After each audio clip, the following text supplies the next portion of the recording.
Students, हम आपको सिखाने वाले हैं द्विघात समीकरण, जो आपका चैप्टर 4 है। इससे संबंधित जितने भी कॉन्सेप्ट से क्वेश्चंस आपके बोर्ड एग्जाम में पूछे जाते हैं, उन सारे कॉन्सेप्ट का हम लोग यहाँ पर डिस्कशन करेंगे और कॉन्सेप्ट से संबंधित एक एक क्वेश्चन भी सॉल्व करेंगे, ताकि आपका जो कॉन्सेप्ट है अच्छे से तैयार हो जाए। तो चलिए, हमारा जो टॉपिक है वो है द्विघात समीकरण। तो सबसे पहले द्विघात समीकरण आप डिफाइन कैसे करोगे, आप लोग समझिए। देखिए, आप लोगों ने इसके पहले बहुपद पढ़ा है। जो आपका द्विघात बहुपद होता था उसको आप कैसे दिखाते थे? द्विघात बहुपद को आप दिखाते थे P of X is equal to A X square plus B X plus C, ऐसे दिखाते थे। जब आपका पी ऑफ एक्स इक्वल हो जाएगा 0 के, तब ये जो आपका द्विघात बहुपद है वो क्या कहलाएगा? द्विघात समीकरण। ठीक है, A X square plus B X plus C is equal to 0, ये आपका क्या हो गया? द्विघात बहुपद है। ठीक है, अब ये जब इक्वल पी ऑफ एक्स 0 हो गया तो ये जो द्विघात बहुपद था आपका वो क्या बन चुका है? द्विघात समीकरण। और यही आपके द्विघात समीकरण का जनरल रूप है, व्यापक रूप है।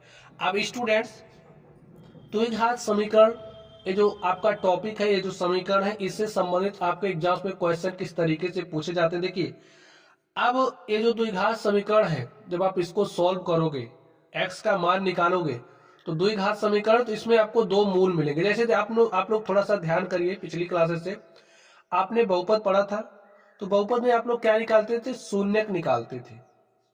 भाई, अगर द्विघात बहुपद होता था तो दो शून्यक आपको मिलते थे, एक घात बहुपद होता तो आपको एक शून्यक मिलते थे। ठीक इसी तरीके से यहाँ पर आपके पास ये द्विघात समीकरण है, तो इसके दो मूल प्राप्त होंगे। x का मान निकालोगे, जो x का मान होगा वही मूल कहलाएगा। अब इसमें आपको क्या पढ़ना है? मूलों की प्रकृति। जो मूल आपका निकल करके आएगा उसकी प्रकृति क्या होगी। और सबसे पहली बात, आप इसको हल कैसे करोगे द्विघात समीकरण को? देखिए, द्विघात समीकरण को हल करने की हमारे पास दो विधियां हैं। पहली विधि, आप गुणनखंड, जैसे आप लोग करते थे बहुपदों को सॉल्व करने के लिए, उसका मूल कैसे निकालते थे? गुणनखंड विधि से निकाल लेते थे। भाई, जो द्विघात बहुपद होता था उसका आप गुणनखंड करते थे और उसके बाद x का मान निकालते थे। तो यहाँ पर भी ये जो द्विघात समीकरण है, इसको आप गुणनखंड विधि से सॉल्व कर सकते हो। और जो हमारी दूसरी विधि है वो आपका फॉर्मूला मेथड है। ठीक है, श्रीधराचार्य सूत्र है श्रीधराचार्य सूत्र, जिसे द्विघातीय सूत्र भी कहते हैं। ये सूत्र क्या होता है समझ लीजिए। जो आपका x इज इक्वल टू होता है वो minus B plus minus under root B square minus 4ac upon में 2a। इस फॉर्मूले का आप इस्तेमाल करोगे तो x का मान आसानी से निकल जाएगा। ठीक है, अगर आपको गुणनखंड नहीं आता तो आप ये फॉर्मूला इस्तेमाल कर लेना। चलिए, अब स्टूडेंट्स, हम लोग बात करते हैं ये जो आपका द्विघात समीकरण है, इसके मूलों के प्रकृति की। मूलों की प्रकृति की। तो स्टूडेंट्स, हम लोग एक विविक्त कर निकालते हैं, डिस्क्रिमिनेशन। जो आपका डी होता है वो क्या होता है? विविक्त कर होता है। अब जो हमारा डी होता है वो इक्वल होता है बी स्क्वायर माइनस 4ac के। इसी फॉर्मूले का आप इस्तेमाल करके इसकी प्रकृति को बताओगे। तो चलिए, आप लोग ध्यान से देखिए। अब d is equal to B square minus 4ac होता है अगर जो हमारा d है, यानी कि d का मान अगर बराबर हो जाए 0 के। ठीक है, जो आपका d है वो बराबर हो रहा 0 के, इसका मतलब जो आपका बी स्क्वायर माइनस 4ac वो 0 के बराबर हो रहा है। ठीक है, तो लिखिए बी स्क्वायर माइनस 4ac बराबर है 0 के। देखिए, बी स्क्वायर माइनस 4ac का मान ही d है। अब अगर आपका बी स्क्वायर माइनस 4ac बराबर हो रहा है 0 के, तो जो आपको मूल मिलेंगे वो मूल कैसे होंगे? वास्तविक और समान मूल होंगे। मूलों की प्रकृति कैसी होगी? वास्तविक एवं समान। मूल वास्तविक एवं समान होंगे। ठीक है, आगे देखिए, अगर आपका जो बी स्क्वायर माइनस 4ac यानी कि जो डी का मान है, ऐसे लिखिए चाहे डी लिखिए चाहे इसको लिखिए, अगर आपका डी का मान ग्रेटर हो रहा है किससे, 0 से, ठीक है, तो अगर आपका बी स्क्वायर माइनस 4ac, देखिए 3 स्थितियां होती हैं, इन तीनों स्थितियों को आपको समझना है। ठीक है, दूसरी स्थिति क्या है, अगर हमारा बी स्क्वायर माइनस 4ac वो बड़ा है 0 से, यानी अगर आपका B square minus 4ac greater है 0 से, तो जो आपका मूल होगा वो वास्तविक होगा और असमान होगा। तो मूलों की प्रकृति कैसी होगी, वास्तविक एवं असमान।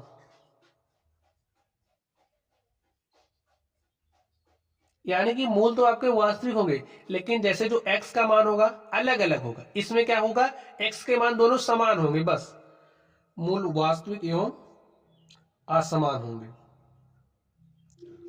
और अगर आपका जो d का मान है वो छोटा आ रहा है 0 से छोटा, यानी कि -1 -2 -3 -4 -5 इस तरह का, d का मान बड़ा है 0, इसका मतलब 0 से बड़ा 1 2 3 4 5 6 ऐसे। ठीक है, तीसरी स्थिति क्या है, अगर आपका जो d है वो लेस है 0 से, यानी कि बी स्क्वायर माइनस 4ac आपका छोटा आ रहा है 0 से, तो जो आपके मूल होंगे, मूलों की प्रकृति कैसी होगी, वास्तविक नहीं होंगे। जब वास्तविक नहीं होगा तो काल्पनिक मूल प्राप्त होंगे, लिख दीजिए काल्पनिक मूल प्राप्त होंगे।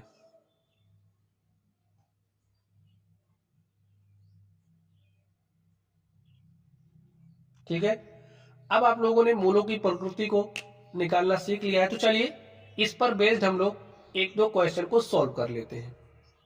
अब स्टूडेंट आप लोग क्वेश्चन को ध्यान से देखिए, इसमें क्या कह रहा है, 2x, यहाँ पर कह रहा है समीकरण 2x square minus x minus 1 is equal to 0 के मूल होंगे।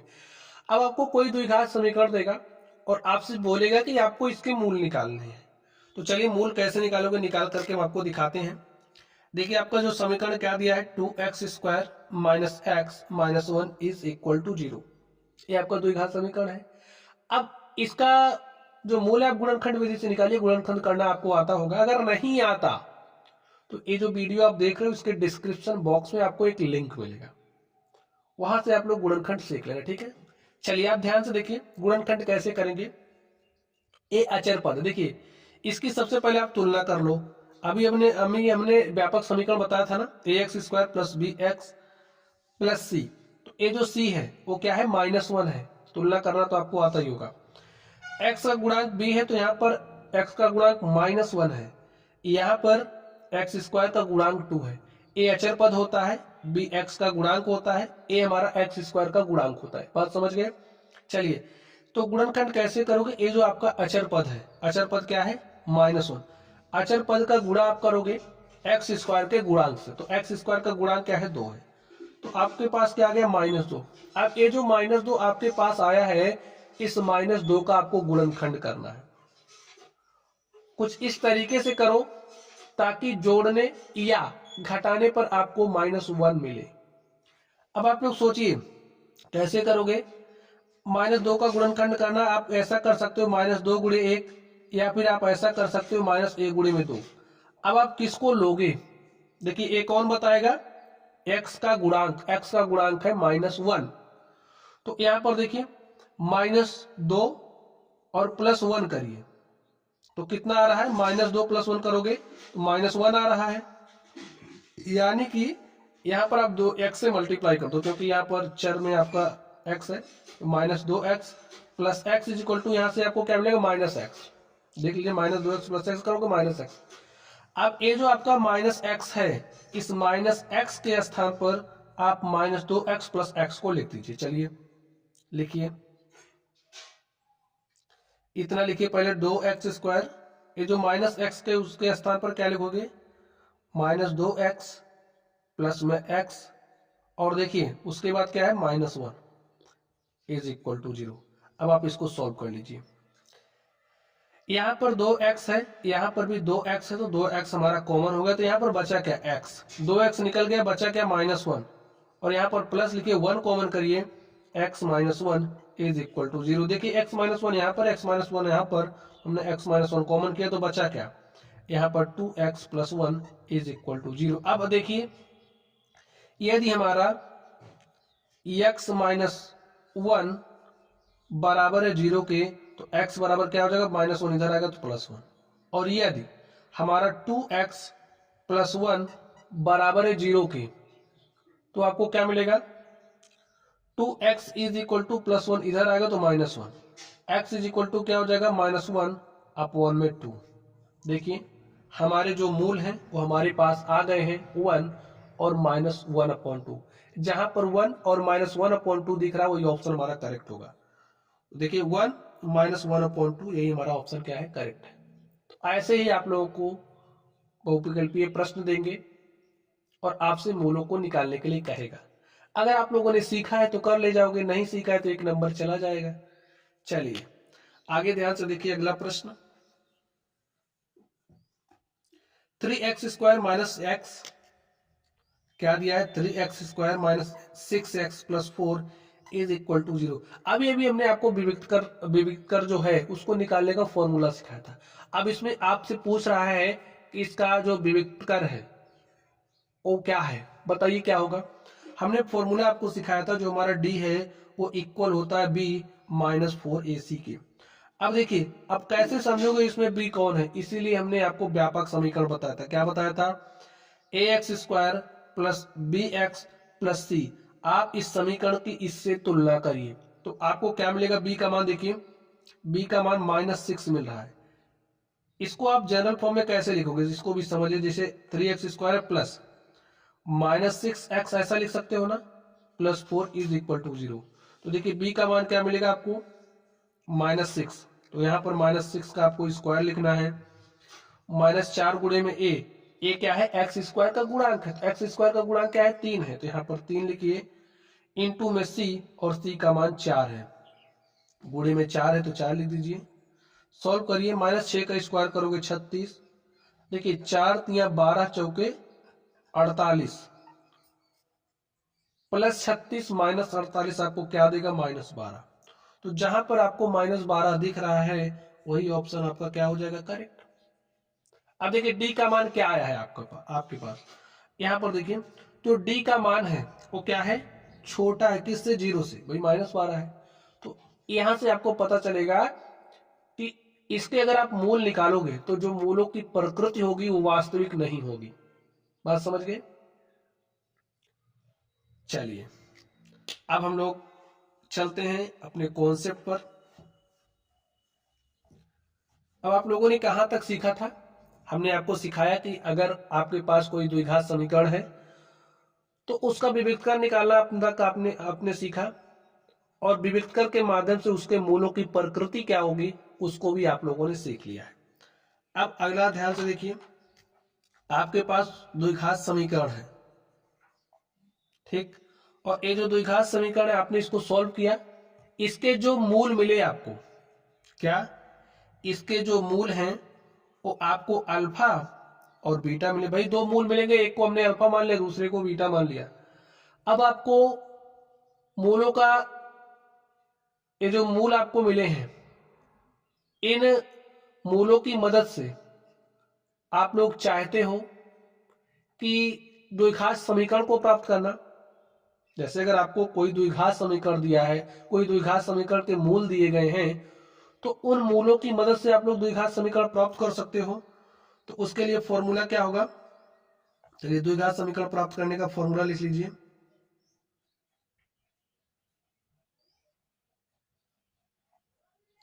द्विघात समीकरण प्राप्त करने का फॉर्मूला, तब जब आपको मूल दिए गए हो, तो मूल दिया गया तो फॉर्मूला आप कैसे निकालोगे, ध्यान से देखिए। x जैसे आप लोग बहुपद का निकालते थे ना, आपको शून्य दिए रहते थे, तो आप लोग द्विघात बहुपद आसानी से प्राप्त कर सकते, जो फॉर्मूला वहां इस्तेमाल करते थे वही फॉर्मूला यहाँ लिखना है। x² minus times of alpha plus beta, यानी कि जो आपके मूल है वहां पर शून्यांकों का योगफल लिखते थे, यहाँ पर मूलों का योगफल लिखना है। तो x² minus times of alpha plus beta into में x प्लस मूलों का गुणनफल, मूल कौन कौन से, अल्फा बीटा है, तो इनका गुणनफल क्या हो जाएगा, अल्फा इंटू में बीटा। तो यही आपका क्या हो गया, द्विघात समीकरण, ठीक है। समीकरण है तो यहाँ पर इक्वल टू 0, तो ऐसे ही आप लोग प्राप्त करोगे। चलिए आगे आप लोग ध्यान से देखिए। अब अगर आपको कोई भी द्विघात समीकरण दिया गया है इस तरीके से ax square plus B X plus C is equal to 0, तो इसको देख करके ही स्टूडेंट्स जो आपके मूल है उनका आप लोग योगफल निकाल सकते हैं, उनका आप लोग गुणनफल निकाल सकते हैं। तो मूलों का योगफल निकालने का फॉर्मूला क्या होगा? देखिए, द्विघात समीकरण आपको दिया है, मूल निकालने की कोई जरूरत नहीं है, इनको देख करके ही आप लोग मूलों का योगफल तथा गुणनफल बता सकते हैं। तो मूलों का योगफल निकालने का फॉर्मूला होता है माइनस बी अपॉन में ए। माइनस बी अपॉन में ए का मतलब माइनस बी क्या है? देखिए एक्स का गुणांक है तो ऐसा भी लिख सकते हो, माइनस टाइम्स ऑफ एक्स का गुणांक, एक्स का गुणांक जो भी होगा बटे में एक्स स्क्वायर का गुणांक। तो आसान यही, आप लोग डायरेक्टली फॉर्मूला याद रखिए माइनस बी बाई ए, नहीं तो इसको याद कर लीजिए जो भी आपको इजी लगे। अब आपको मूलों का गुणनफल निकालना है, तो मूलों का गुणनफल निकालने का फॉर्मूला क्या होगा? मूलों का गुणनफल निकालने का हमारा फॉर्मूला होता है सी अपॉन में, जैसा आप लोग बहुपदों के लिए याद करते थे सेम वही फॉर्मूला है, ठीक है। तो मूलों का गुणनफल क्या होता है? सी अपॉन में ए। इसी को देख करके आप गुणनफल भी निकाल सकते हैं। तो चलिए एक दो क्वेश्चन हो जाए, उसके बाद हम लोग चलेंगे अगले कॉन्सेप्ट की तरफ। चलिए स्टूडेंट, आप लोग क्वेश्चन को ध्यान से देखिए। कह रहा समीकरण 5x square minus 3x plus 2 बराबर 0 के मूलों का योग तथा गुणनफल ज्ञात कीजिए। तो मूलों का योग और आपको क्या निकालना है? गुणनफल। तो समीकरण क्या दिया है? 5x square minus 3x plus 2 is equal to 0। अब अभी अभी हमने आपसे कहा था कि भाई आपको मूलों को निकालने की जरूरत नहीं है, आप इसको देख करके मूलों का योग तथा गुणनफल बता सकते हो। तो सबसे पहला काम आपको करना क्या है? आपसे गलती ना हो इसके लिए क्या जरूरी है कि ये जो आपका समीकरण है इसको आप लोग व्यापक रूप में लिख लो, अन्यथा आप लोग गलती कर दोगे। देखिए व्यापक रूप को ध्यान में रखना है आपको, A X square plus B X plus C, यहाँ पर सभी जगह प्लस प्लस है तो इसको भी उसी तरीके से अरेंज करो। तो लिख लीजिए, देखिए 5x स्क्वायर, यहाँ पर प्लस लिखिए और यहाँ पर देखिए माइनस 3x, प्लस है तो कोई बात नहीं, समझ गए। अब तुलना करो, देखिए a का मान आपको क्या मिलेगा? 5, ऐसे पहले लिख लो। b का मान क्या मिलेगा? देखिए यहाँ पर प्लस है, यहाँ पर भी प्लस है, ठीक है। ऐसा भी कर सकते हो, अगर आप तुलना नहीं कर पा रहे हो तो यहाँ देखिए bx है, तो bx बराबर यहाँ पर क्या है? Minus 3x, x x cut गया तो b का मान आपको मिल गया माइनस 3, समझ गए। चलिए आगे ध्यान से देखिए, या फिर डायरेक्टली आप लोग यहां से भी देख लीजिए।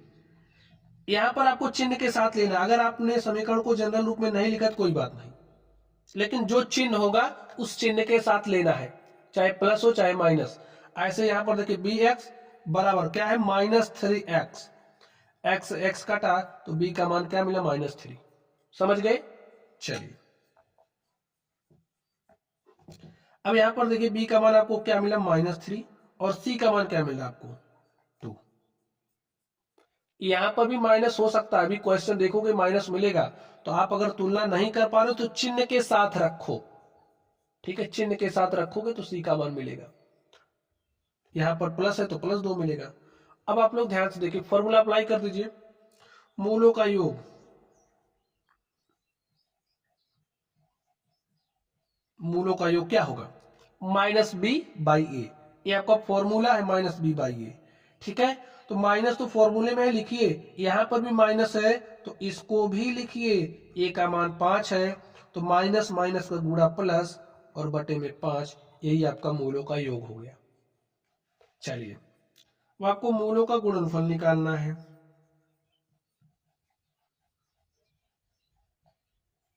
कैसे निकलेगा? देखिए सी अपॉन ए, फॉर्मूला याद होना चाहिए, सी अपॉन ए। तो सी क्या है? सी का मान 2 है और ए का मान 5 है, तो 2/5 ही आपका आंसर हो गया, समझ गए बच्चों। चलिए आगे ध्यान से देखिए अगला क्वेश्चन। एक क्वेश्चन हमने और लिया है, ध्यान से देखिए। इसमें क्या कह रहा है, 3x² minus 4x is equal to 0 है। क्या है, 3x² minus 4x is equal to. अब आप सोचोगे इसको कैसे सॉल्व, देखिए सॉल्व सब होगा, आपको इसी बात का ध्यान रखना है, ठीक है। अब इसको आप जनरल रूप में लिखो, लिख लीजिए 3x² माइनस 4x। अब c वाला भाई अचर पद आपको नहीं दिख रहा, नहीं दिख रहा कोई बात नहीं, लिखो 0 तो लिख ही सकते हो ऐड करके, तो लिख दो।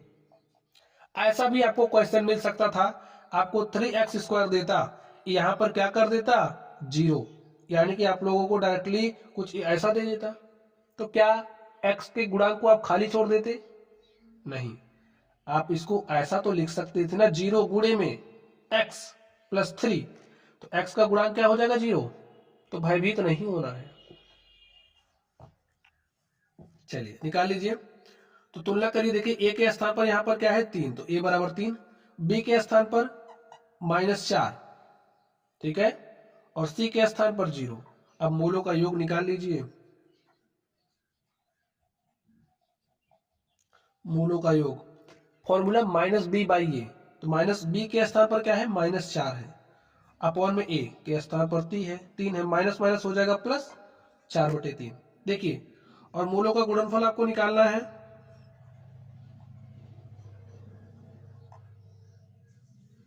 मूलों का गुणनफल निकालने का फॉर्मूला क्या था c/a, तो c का मान देखिए क्या है 0 है, और a का मान 3 है, तो 0/3 आपको क्या देगा 0, यही आपका आंसर हो गया। तो प्यारे साथियों, ऐसे ही आप लोगों को सॉल्व करना है। तो जो भी सारे कॉन्सेप्ट थे स्टूडेंट्स, सारे कॉन्सेप्ट हो गए, ज्यादा कॉन्सेप्ट कुछ था नहीं। आप लोगों को द्विघात समीकरण के बारे में जानना था। जो द्विघात, देखिए आपने अब तक पढ़ा क्या, इसको भी समझ लीजिए, नहीं तो आप लोग भूल गए होंगे। आपने सबसे पहले समझा कि जो आपका द्विघात समीकरण है, द्विघात समीकरण कैसे होता है, उसका व्यापक रूप क्या है। उसके बाद आपने सीखा कि ये जो द्विघात समीकरण, इसको आप सॉल्व कैसे करोगे। तो सॉल्व करने की हमने आपको दो विधि बताई, पहली विधि आपकी गुणनखंड विधि है, और दूसरी विधि आपने श्रीधराचार्य सूत्र सीखा, श्रीधराचार्य फॉर्मूला लगा के आप इसको सॉल्व कर सकते थे। श्रीधराचार्य फॉर्मूला क्या था, x इक्वल टू होता है -b plus minus √b² minus 4ac upon में 2a, ठीक है। उसके बाद अब आपने हल करना सीख लिया, उसके बाद आपने क्या सीखा, इसका विविक्तकर निकालना।